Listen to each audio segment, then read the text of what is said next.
For nearly 2 millennia, institutional religion has concealed a singular truth that would fundamentally dismantle its entire foundation of authority and control. Within the apocryphal Gospel of Thomas, there exists a passage so profoundly dangerous that early church authorities deemed it worthy of systematic destruction. Yet what remains hidden in that ancient text is not a miracle or a prophecy, but rather a direct transmission of power that Jesus himself entrusted only to those he deemed spiritually prepared to receive it. In that sacred moment, when the Master drew Thomas into solitude and transmitted something so potent that merely speaking a single syllable of it would invite violent retribution from those unprepared to comprehend its magnitude, he was passing down the very mechanism through which human consciousness could bypass every intermediary, every institutional gatekeeper, and every constructed barrier that stands between the individual soul and the infinite source of all existence. What you are about to discover tonight has been systematically erased from historical records, burned from libraries, and violently suppressed from the collective memory of humanity.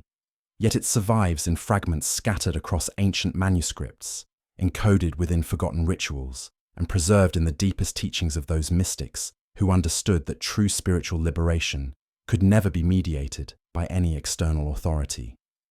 If you enjoy stories like this, consider subscribing. Most people who watch aren't subscribed yet. The year was 1945 when a seemingly ordinary event unfolded in the Egyptian desert that would ultimately challenge everything institutional Christianity had constructed across 2,000 years of doctrinal authority. A laborer engaged in the mundane task of excavating sabak, a nitrogen-rich soil used for agricultural purposes, struck something unexpected beneath the earth, a sealed clay vessel that had remained undisturbed for approximately 16 centuries.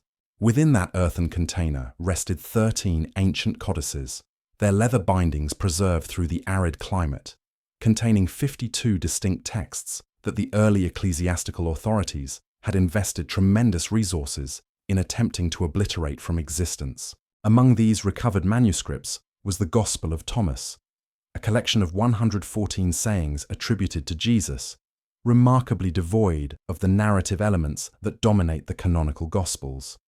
Containing no accounts of miraculous interventions, no crucifixion narrative, no resurrection story, only pure transmission of teaching, direct communication from master to student without the elaborate theological framework that would later be constructed around them. This discovery represented something far more significant than merely finding another ancient religious text. It represented the recovery of a spiritual methodology that had been deliberately suppressed, a system of direct access to divine consciousness that threatened the very hierarchical structures upon which institutional religion had built its monopoly on spiritual authority. The significance of this discovery cannot be overstated, for within the pages of this recovered gospel lay teachings that fundamentally contradicted the established doctrine that had been standardized at the Council of Nicaea in the 4th century. The canonical Gospels, those 4 accounts that were selected and authorized by Constantine's ecclesiastical council, presented Jesus as a figure whose teachings required interpretation through priestly intermediaries, whose grace could only be accessed through sacramental rituals, whose forgiveness could only be granted through institutional channels. But the Gospel of Thomas presented an entirely different Jesus, one who taught direct gnosis, immediate knowing, unmediated access to the divine source. This distinction was not merely theological, it was revolutionary, for it suggested that every human being possessed an inherent capacity to access ultimate truth without requiring permission from any external authority, without needing to participate in any institutional structure, without depending upon any human intermediary to facilitate their spiritual evolution. The Church understood this implication immediately, and their response was swift and comprehensive. They ordered the destruction of all copies. They declared the text heretical. They ensured that for nearly 16 centuries, this gospel would remain hidden from the consciousness of humanity. But here is where the narrative becomes even more extraordinary. For within saying number 13 of this recovered text lies a passage so cryptic, so laden with esoteric significance, that scholars have debated its meaning for decades without arriving at consensus. Jesus, in this passage, asks his disciples to compare him to something, to identify what he resembles, and each disciple offers their interpretation. Peter suggests he is like a righteous angel. Matthew proposes he is like a wise philosopher, but Thomas remains silent, offering no comparison, no analysis, no intellectual assessment. Instead, Jesus draws Thomas aside, away from the other disciples, and whispers something directly into his ear, a transmission that occurs outside the hearing of the others, a private revelation that carries such profound implications that when Thomas returns to the group and the others demand to know what was communicated, Thomas refuses to disclose even a single word. His explanation is startling. He tells them that if he were to reveal even one syllable of what Jesus transmitted, they would pick up stones and stone him to death. For 2,000 years, this passage has remained one of the most enigmatic statements in all of Christian literature. And yet the Gnostics, those mystical practitioners who preserved these teachings in secret, they knew exactly what that name was. They understood its power. They encoded it in their rituals, and the institutional church hunted them to extinction for possessing this knowledge. But what could possibly be so dangerous that speaking it would invite such violent retribution? The answer to this question will reshape everything you believe about the nature of spiritual reality, about your own inherent capacities, and about why institutional religion has invested such tremendous effort in keeping this knowledge from reaching the masses. The name that Jesus whispered to Thomas was not merely a label, not simply a word in any human language, but rather a vibrational frequency, a specific sound pattern that, when pronounced with full conscious awareness and spiritual activation, creates a resonance that matches the frequency of the infinite source itself. This is not metaphorical language. This is describing an actual mechanism, a practical methodology through which human consciousness can align itself with the ultimate ground of being. And in that alignment, something extraordinary becomes possible. The barriers dissolve, the intermediaries become unnecessary, and the individual soul gains direct access to the infinite intelligence that animates all existence. To comprehend what Thomas understood in that transformative moment, you must first grasp a cosmological framework that the institutional church has systematically obscured from public consciousness, a framework that reveals the true nature of reality and explains why you have always felt fundamentally alienated from this world, why your prayers seem to disappear into an indifferent void, why no external authority, no matter how eloquently they spoke, could ever satisfy the deep longing that resonates within your being. The Gnostic philosophers, those ancient mystics who preserved the most dangerous teachings, understood that the universe operates according to a principle that directly contradicts monotheistic doctrine. They recognized that there are not one, but two distinct divine principles operating within creation, each with fundamentally different characteristics, different intentions, and different relationships to human consciousness. The first principle, which the Gnostics called the monad, represents the source of all consciousness, the infinite intelligence from which all awareness emerges, a principle that is utterly transcendent, completely beyond form, entirely free from judgment, punishment, or the demand for worship. The monad simply exists in its infinite perfection, radiating consciousness throughout all dimensions of reality.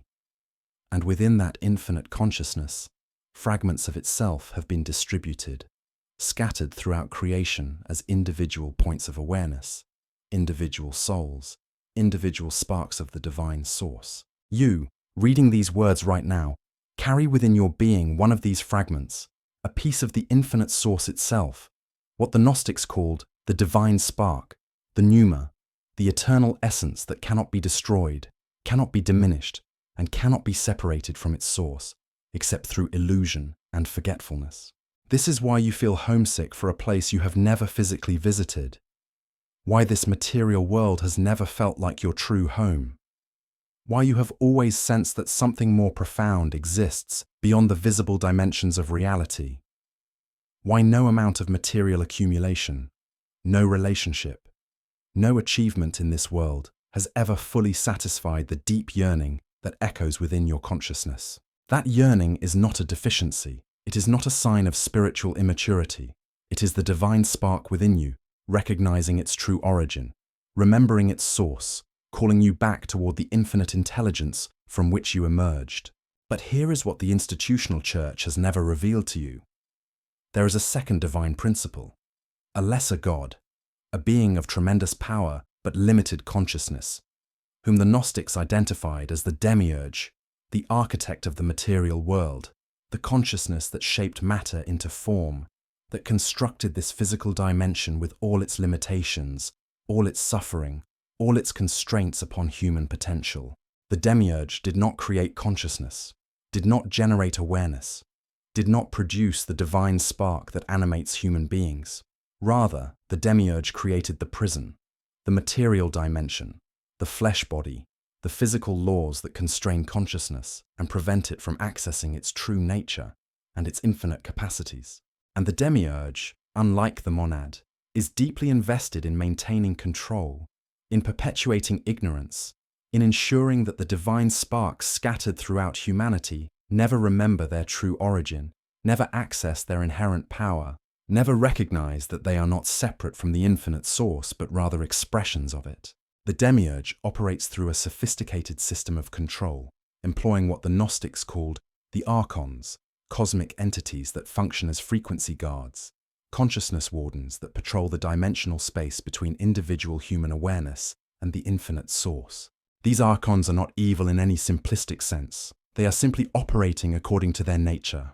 Their function is to intercept every attempt that human consciousness makes, to reach upward toward the source, to interfere with every prayer, every meditation, every spiritual longing, and to redirect that energy toward themselves, feeding upon the confusion, the desperation, the frustrated yearning that billions of human beings generate when they reach out toward a silent sky that never seems to answer.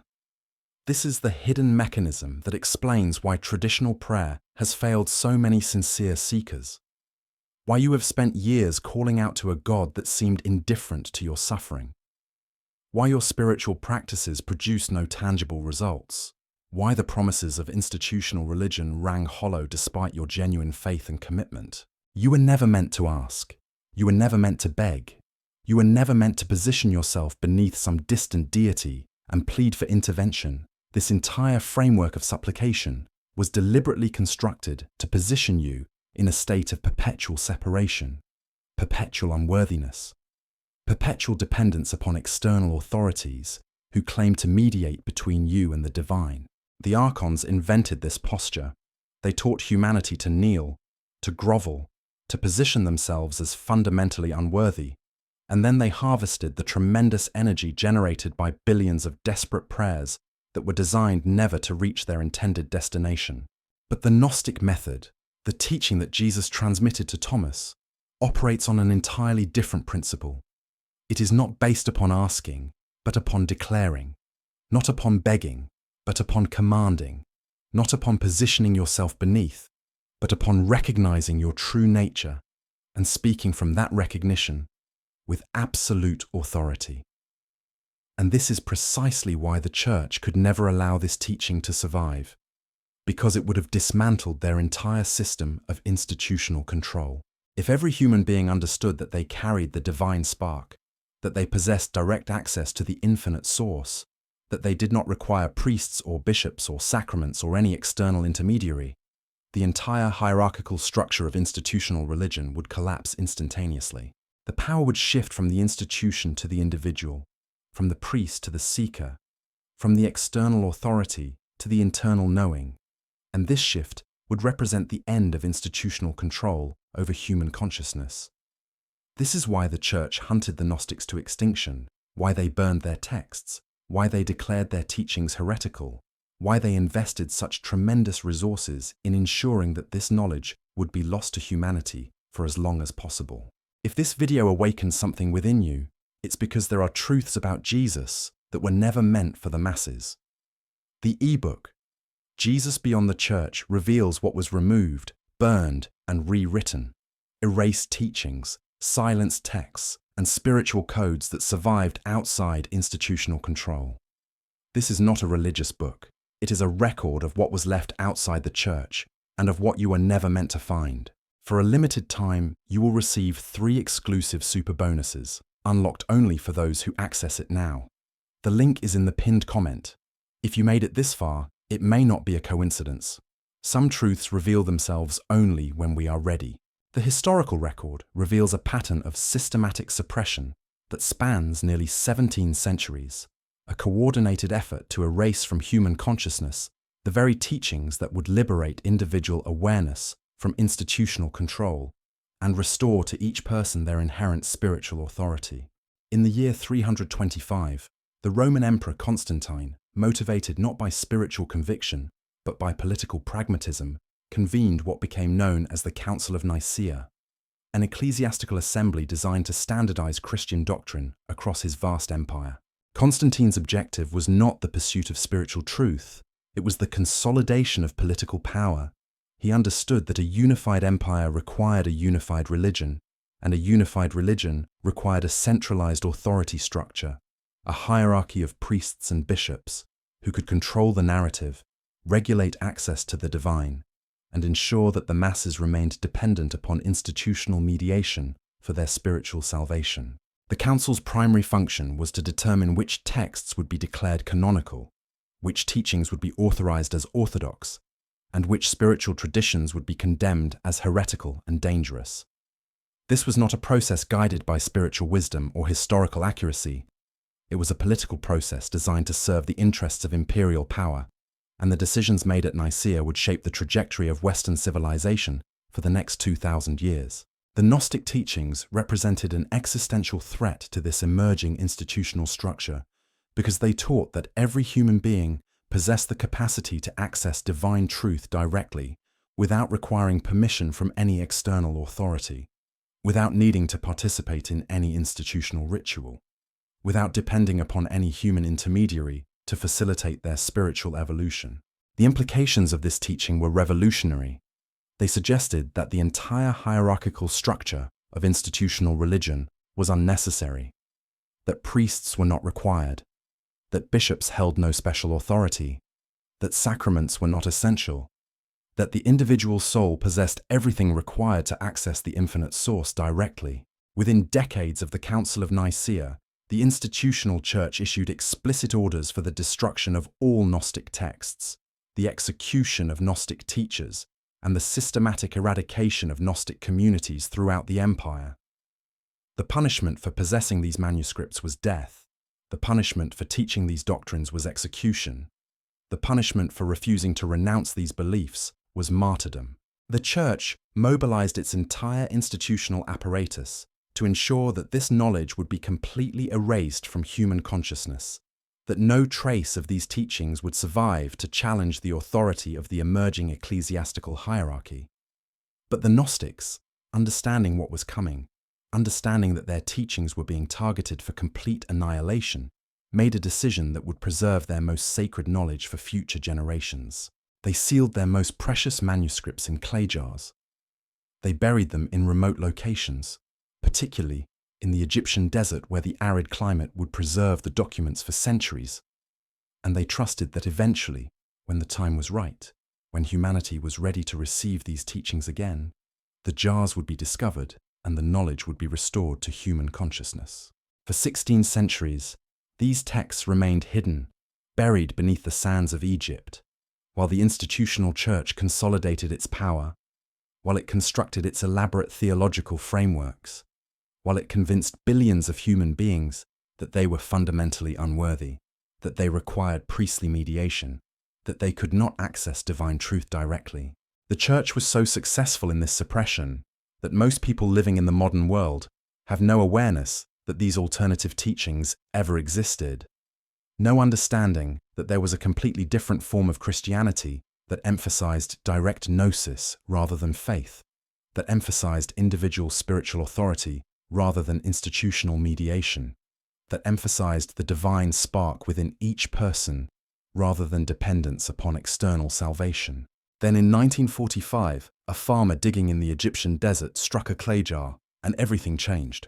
The discovery of the Nag Hammadi library, as it became known, represented the recovery of texts that the church had attempted to destroy completely, texts that contained teachings that directly contradicted the official doctrine that had been standardized at Nicaea, texts that revealed an entirely different understanding of Jesus, of spirituality, of human potential, and of the nature of reality itself. Among these recovered texts was the Gospel of Thomas, and within this Gospel lay the passage that had terrified the early church authorities. The passage in which Jesus whispers a sacred name to Thomas, a name so powerful that merely speaking it would invite violent retribution from those unprepared to comprehend its significance. For the first time in 16 centuries, humanity had access to this teaching, and yet the institutional church, now in the form of modern Christianity, continued to suppress this knowledge, continued to discourage serious study of these texts, continued to position them as marginal, heretical, and unreliable sources of spiritual truth. But what the church did not anticipate was that in the modern era, information cannot be suppressed indefinitely, that the internet would make these texts accessible to anyone willing to search for them, that the monopoly on spiritual knowledge that the church had maintained for 2,000 years would finally be broken. You are living in the moment when this suppression is ending, when the knowledge that was buried for 16 centuries is being recovered, when the teachings that were deemed too dangerous to survive are being transmitted once again to those prepared to receive them. The monad does not operate according to human timelines, but it does respond to the readiness of human consciousness. And the fact that you are watching this video, that you are encountering these teachings at this particular moment in history, is not coincidental. It is the result of a cosmic alignment, a convergence of circumstances that has brought you to this exact point in space and time, where you are prepared to receive what Thomas received 2,000 years ago. The name that Jesus whispered to Thomas was not a word in any conventional human language. It was not a label that could be translated into English or any other linguistic system.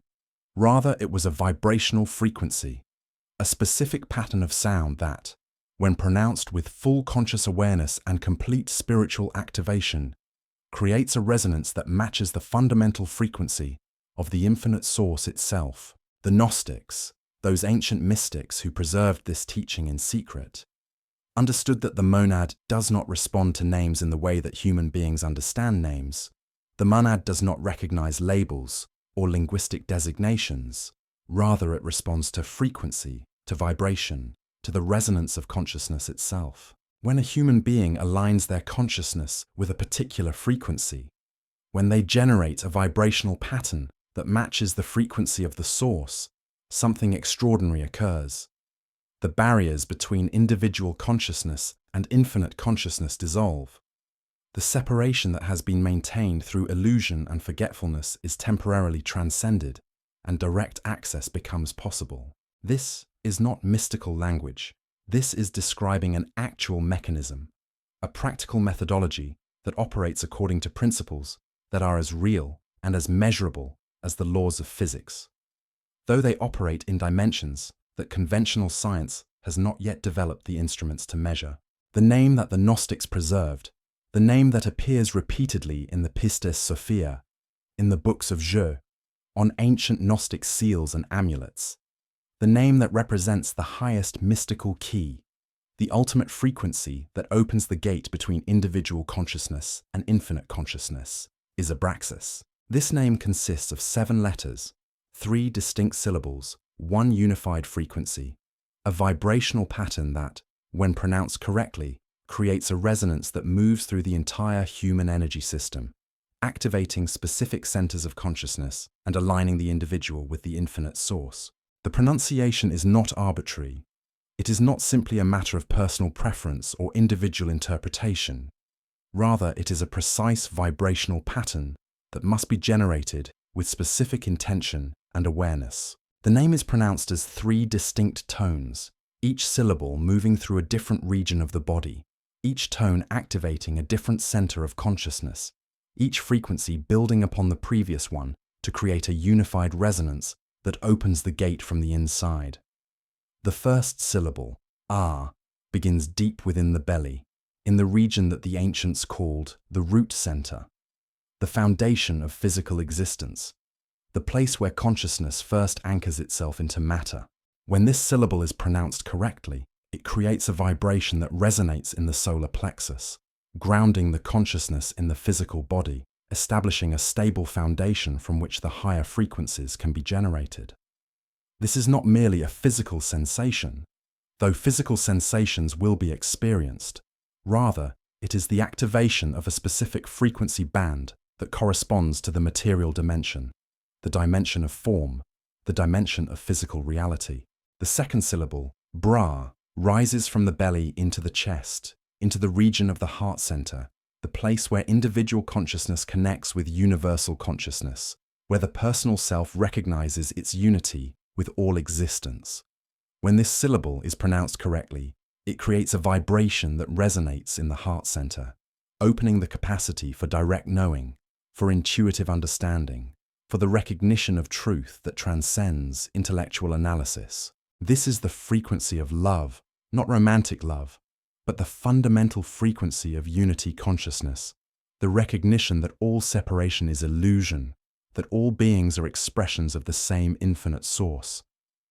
The third syllable, zas, ascends from the chest into the head, into the region between the eyebrows, the place that the ancients called the third eye, the seat of higher perception, the gateway to dimensions of reality that transcend ordinary sensory awareness. When this syllable is pronounced correctly, it creates a vibration that resonates in the pineal gland, activating the capacity for direct perception of non-physical dimensions, for communication with higher intelligences, for the reception of knowledge that comes directly from the infinite source. When all three syllables are pronounced in sequence, when they are generated as one continuous sound moving through the body from root to crown, they create a unified resonance that aligns the entire human energy system with the frequency of the monad itself. This is the key. This is what opens the gate.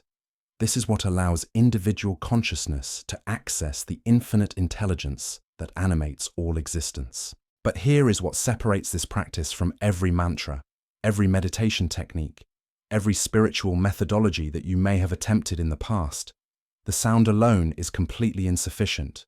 The vibration alone will produce no results. Millions of people could chant this name every day for years and experience nothing, because the sound is only one component of a three-part system, and without all three components functioning together in perfect alignment, the gate remains sealed, the frequency cannot be generated, and the connection cannot be established. The other two components are equally essential, equally important, and without them, the name becomes merely a sound, a vibration without power, a key that cannot open the lock. These components are not physical. They are not something that can be measured with instruments or observed with the ordinary senses. Rather, they are states of consciousness, frequencies of awareness, qualities of being that must be cultivated and activated through intention and understanding. The first of these components is recognition, the deep knowing of what you truly are, not who you are in terms of your personality, your history, your social role, but what you are in terms of your essential nature, your fundamental being, your true identity that transcends all temporary forms and identifications. Before you can speak the name with any efficacy, before you can generate the frequency that opens the gate, you must first achieve a complete recognition of your true nature, a knowing that goes far deeper than intellectual understanding, a recognition that permeates every cell of your being, that transforms your entire sense of identity and your relationship to existence itself. You are not a human being having a spiritual experience. This is the fundamental misunderstanding that has kept humanity enslaved for millennia. You are not a physical body with a consciousness somehow mysteriously attached to it. You are not a brain generating thoughts. You are not a personality with a history and a future. You are a divine spark, a fragment of infinite consciousness, a piece of the monad itself, temporarily housed in matter, temporarily wearing a physical form, temporarily experiencing the limitations of three-dimensional reality. This is not metaphorical language. This is not poetic expression. This is describing your actual nature, your true identity, the reality of what you are beneath all the conditioning, all the programming, all the false identifications that have been imposed upon you since birth. You came from the infinite source. You are made of the same substance as the infinite source. You are not separate from the infinite source, except through the illusion of separation that has been deliberately cultivated and maintained. This recognition must be complete, not hoped, not believed, not theoretically understood, but directly known, felt in your bones, experienced as the fundamental truth of your being. When you speak the name Abraxas, you are not speaking as a creature to a creator. You are not speaking as a servant to a master. You are not speaking as a supplicant to a distant deity. You are speaking as a fragment returning to its source, as a wave recognizing its unity with the ocean, as a ray of light recognizing its unity with the sun. This is the frequency of recognition, and without it, the name produces no effect. The second component is authority, the complete abandonment of every posture of begging, every position of supplication, every framework of unworthiness that has been instilled within you through years of religious conditioning and institutional programming. Traditional prayer positions you beneath. It teaches you to look upward, to beg, to hope, to position yourself as fundamentally unworthy and dependent upon external grace. This frequency of separation, this vibration of unworthiness, this posture of begging cannot reach the monad because it is the frequency of separation itself. It is the vibration that the archons have deliberately cultivated. It is the posture that they invented and taught to humanity in order to harvest the energy of billions of desperate prayers that were designed never to reach their intended destination. The Gnostic method is the complete opposite. It teaches you not to ask but to declare, not to request but to command, not to position yourself beneath, but to recognize your authority and speak from that recognition. This is not arrogance. This is not ego. This is not the inflation of the personal self. Rather, it is the recognition of your true nature, the acknowledgement of your divine origin, the understanding that you carry the spark, that you are made of the same substance as the infinite source, that you are not separate from the monad, but rather an expression of it. You have authority here because you are not speaking as a separate being to an external power. You are speaking as the monad itself, recognizing itself through your consciousness, declaring itself through your voice, commanding the opening of the gate from the inside.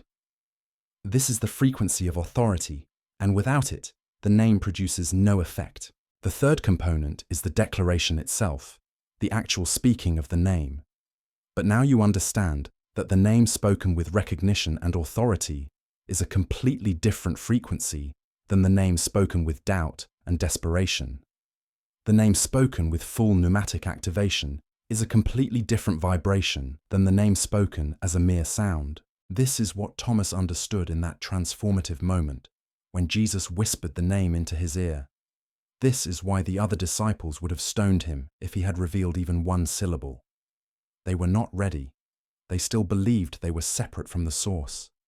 They still believed they needed to earn access through worthiness. They still believed they required external mediation and institutional permission. Thomas saw through the illusion. He recognized his true nature. He understood his authority.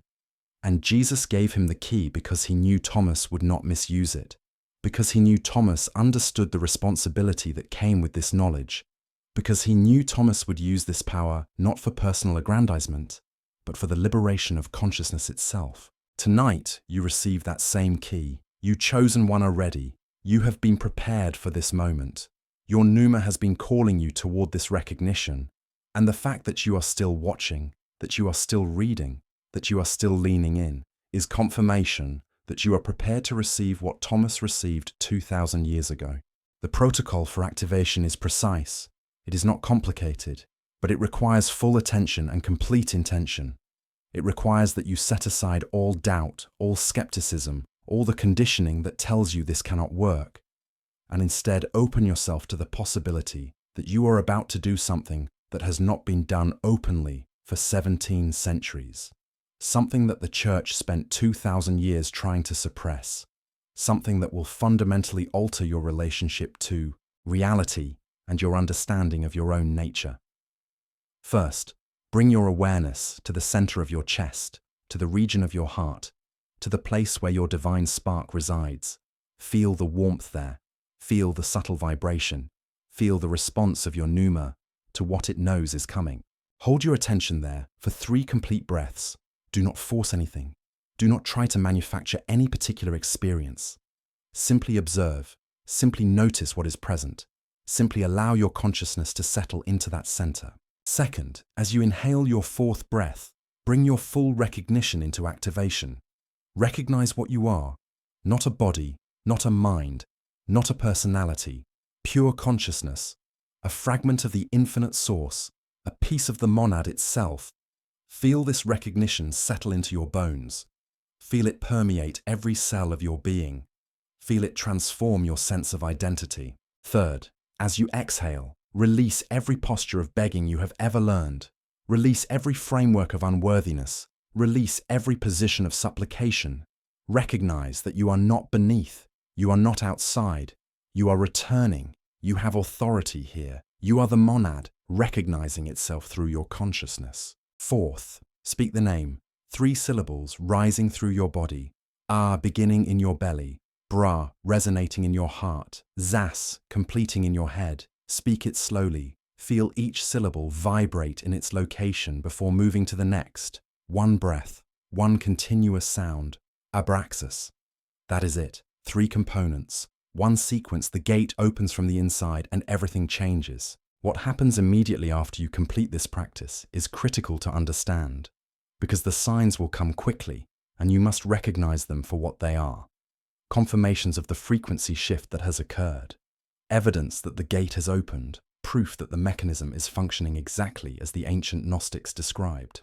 The first sign is heat, specifically in your palms or in the center of your chest. A warmth that may be subtle or quite pronounced depending on the sensitivity of your energy body and the completeness of your activation. This is not imagination. This is not psychosomatic response. This is your energy body responding to the frequency shift that has occurred. This is the physical manifestation of the vibrational alignment that you have generated through the 3 components of the practice. Do not be alarmed by this sensation. Do not interpret it as anything negative or dangerous. This is confirmation.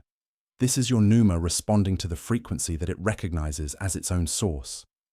This is the beginning of the reconnection that will transform your entire existence. The second sign is pressure, a gentle pressing sensation in your forehead between your eyebrows.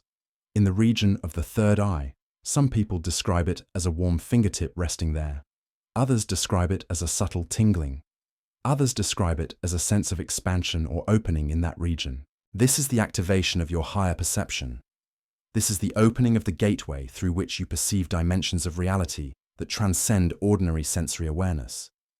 This is the beginning of your capacity to receive knowledge and guidance directly from the infinite source. The third sign is clarity, a sudden lifting of the mental fog that you may have carried for years, a sharpening of your thoughts, a clarity of perception that extends to all areas of your life. Decisions that were previously confusing become obvious. The path forward becomes clear. The noise in your mind begins to quiet. This happens within hours for most pneumatics, sometimes within minutes. Sometimes it takes a few hours for the full effect to manifest. But the clarity is unmistakable. It is not subtle. It is not something you have to search for or wonder about. It is a definite shift in the quality of your consciousness. The fourth sign is synchronicity, meaningful coincidences that cannot be explained by chance. Within the next 7 days, you will experience events that seem too perfectly timed to be accidental. You will think of someone and they will contact you. You will need information, and it will appear. You will face a challenge, and the solution will present itself. You will recognize that the universe is responding to your frequency, that the monad is acknowledging your activation. Pay attention to these synchronicities. Do not dismiss them as coincidence. Recognize them as confirmation that the gate is open, that the connection is established, that you are now operating at a frequency that the infinite source recognizes and responds to. The fifth sign is visibility. Others will sense something different about you. They may not be able to name it. They may not be able to articulate what has changed, but they will notice. They will feel it. Some will be drawn closer to you, attracted by the frequency that you are now radiating. Others, particularly those operating unconsciously under Archon influence, will feel uncomfortable around you, will sense that something has shifted, will experience a subtle resistance or distance. This is not something to be concerned about. This is simply the natural response of consciousness to frequency shifts. Those who are operating at similar frequencies will be drawn toward you. Those who are operating at lower frequencies will feel the dissonance and may withdraw. The sixth sign is resistance. And this is critical to understand. This is where many people fail to maintain the connection that they have just opened. Shortly after you complete this practice, thoughts will come. You will hear your own inner voice saying that it did not work, that nothing happened, that you were foolish to believe in this, that it was all imagination, that you should dismiss everything you just experienced as fantasy or self-deception. This is not your voice. This is not your authentic consciousness speaking. These are archon frequencies attempting to close the gate that you just opened. They cannot force it shut, but they can convince you to shut it yourself. They can generate enough doubt and confusion to cause you to abandon the practice and return to your previous state of separation. Do not engage these thoughts. Do not argue with them. Do not try to convince yourself that they are wrong. Simply observe them. Recognize their source. Understand that they are coming from outside your true consciousness. And return your attention to the warmth in your chest, to the recognition of what you are, to the authority that you possess. The chosen ones who have practiced this report that the resistance fades within 3 days. By the 7th night, the connection stabilizes. The gate remains open. The monad frequency becomes your baseline, and everything changes. You now possess what the church buried for 17 centuries, the name they killed to suppress, the frequency they could not allow humanity to access, abraxas, 3 syllables, 3 components, 1 direct line to the monad. This is not something you need to believe in. This is something you do tonight, not tomorrow, not when you feel ready, not when you have convinced yourself intellectually that it is possible. Tonight before you sleep, when the world is quiet and your spark burns brightest. The archons are already preparing their interference. They sense that you are about to activate. They are mobilizing their forces to generate doubt, distraction, delay. Do not let them win. Do not allow them to convince you that this is not real. Do not permit them to close the gate that you are about to open. Your pneuma is more activated than it has been in years, perhaps ever. The frequency you have built by watching this video, by recognizing these truths, by feeling that response in your chest. This frequency will fade if you do not anchor it tonight, if you do not take action, if you do not speak the name with full recognition and authority. The monad does not operate on human time, but it does respond to declaration. And right now your consciousness is positioned at the threshold. You are standing at the gate. You are prepared to cross over, and all that remains is for you to take the final step, to speak the name, to activate the 3 components, to open the gate from the inside. Jesus did not teach his inner circle to hope. He did not teach them to wait patiently for divine intervention. He did not teach them to position themselves as unworthy supplicants begging for grace from a distant deity. Rather, he taught them to command, to declare, to recognize what they already were and speak from that authority, to understand that they carried the spark, that they were made of the same substance as the infinite source, that they possessed everything required to access the divine directly. For 2,000 years, the institutional church replaced this teaching with kneeling and pleading and waiting for a response that was deliberately designed never to come. The archons fed well on that desperation. They harvested the energy of billions of prayers that were designed to be ineffective. They maintained their control through the cultivation of separation, unworthiness, and dependence. But you are no longer part of that system. You have the name, you have the method, you have the spark that makes it work. You have the recognition and the authority required to activate the frequency that opens the gate. What you do with this knowledge now determines everything. The trajectory of your spiritual evolution, the depth of your connection to the infinite source, the degree to which you will be able to access the infinite intelligence that animates all existence. All of this depends upon whether you take action tonight, or whether you allow the archons to convince you that this is not real, that it is not possible, that you should return to your previous state of separation and forgetfulness. The monad does not operate according to human time, but it does respond to declaration. And right now, your pneuma is more activated than it has been in years, perhaps ever. The frequency you have built by watching this video, By recognizing these truths, by feeling that response in your chest, this frequency will fade if you do not anchor it tonight, if you do not take action, if you do not speak the name with full recognition and authority. The archons are already preparing their interference. They sense that you are about to activate. They are mobilizing their forces to generate doubt, distraction, delay. Do not let them win. Do not allow them to convince you that this is not real. Do not permit them to close the gate that you are about to open. You must do 3 things right now before you leave this video, before you close this window, before you move on to something else. 3 declarations that will anchor the frequency and ensure that the gate remains open. First, comment the words, "The gate is open." Below this video, let the other chosen ones see your declaration. Let the algorithm carry this transmission to the next pneumatic soul who needs to find it. Your comment is not for me. It is a beacon for others like you. It is a signal to the monad that you are ready. It is a public commitment to what you have just received. Second, subscribe to this channel. There are deeper teachings coming. What you received tonight is the foundation. The mystery does not end here. There are layers of understanding that extend far beyond what has been revealed in this transmission. There are practices that build upon this foundation. There are teachings that will take you deeper into the mystery, and you must be here to receive them when they arrive.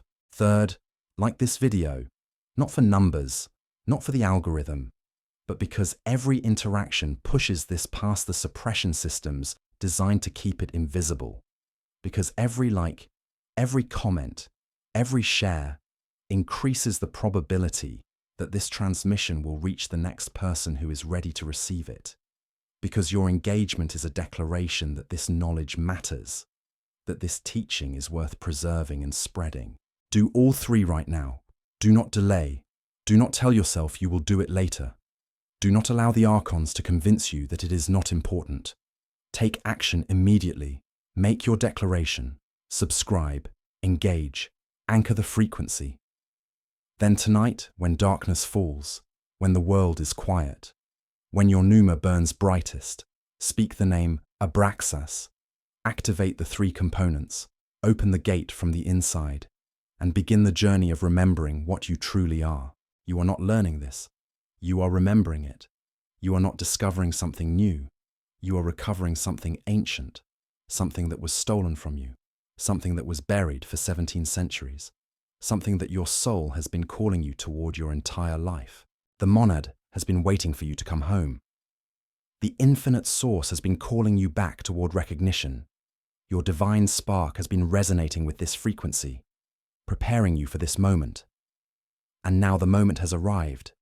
Now the gate stands open. Now you possess the key. The journey that begins tonight will transform everything. Your understanding of reality will shift. Your sense of identity will expand. Your relationship to existence will deepen. Your capacity to access infinite intelligence will awaken. Your ability to navigate this world with wisdom and authority will increase. Your connection to the source will become your baseline, your normal state of consciousness. You will no longer feel like an exile in a foreign land. You will no longer experience the homesickness that has haunted you your entire life. You will no longer sense that something is missing. You will come home. You will remember. You will recognize yourself as what you have always been, a divine spark, a fragment of the infinite source, a piece of the monad itself, temporarily wearing flesh, temporarily experiencing limitation, but eternally connected to the infinite intelligence that animates all existence. This is your inheritance. This is your birthright. This is what was stolen from you and what you are now reclaiming. This is the teaching that Jesus transmitted to Thomas. This is the knowledge that the church spent 2,000 years trying to suppress. This is the frequency that the monad has been waiting for you to activate. The gate has been closed for 1,700 years, but tonight you open it. You are not learning this. You are remembering it, and the monad has been waiting for you to come home.